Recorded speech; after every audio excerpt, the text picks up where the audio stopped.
प्रिय भाई और बहनों, आप सभी को जय मसीह की। संसार से मित्रता, तुम में लड़ाई और झगड़े कहाँ से आते हैं? क्या उन सुख विलासों से नहीं जो तुम्हारे अंगों से लड़ते भिड़ते हैं?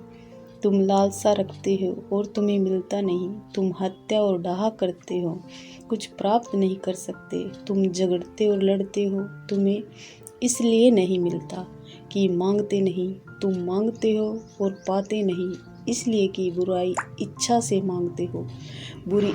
मांगते हो इसीलिए, ताकि अपने भोग विलास में उड़ा दो। हे व्यभिचारिणियों, क्या तुम नहीं जानती कि संसार से मित्रता करनी परमेश्वर से बैर रखना है? इसलिए जो कोई संसार का मित्र होना चाहता है, वह अपने आप को परमेश्वर का बैरी बनाता है।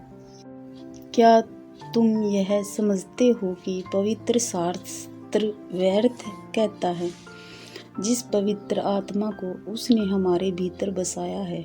क्या वह ऐसी लालसा रखता है जिसका प्रतिफल डाह हो?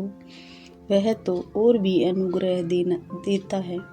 इस कारण यह लिखा है, परमेश्वर अभिमानियों से विरोध रखता है, पर नम्र पर अनुग्रह करता है। इसलिए परमेश्वर के अधीन हो जाओ और शैतान का सामना करो, तो वह तुम्हारे पास से भाग निकलेगा।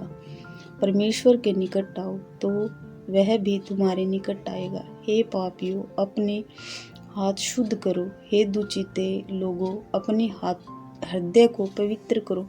दुखी हो और शोक करो और रो। तुम्हारी हंसी शोक में और तुम्हारा आनंद उदासी में बदल जाए। प्रभु के सामने नम्र बनो, तो वह तुम्हारा श्रोमणी बनाएगा। हे भाइयों, एक दूसरे की निंदा न करो।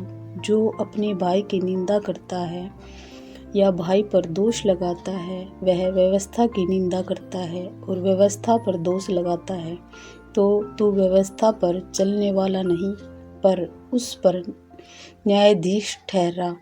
व्यवस्था देने वाला और न्यायाधीश तो एक ही है, जिसे बचाने और नाश करने की सामर्थ्य है। पर तू कौन है जो अपने पड़ोसी पर दोष लगाता है? भविष्य की चिंता।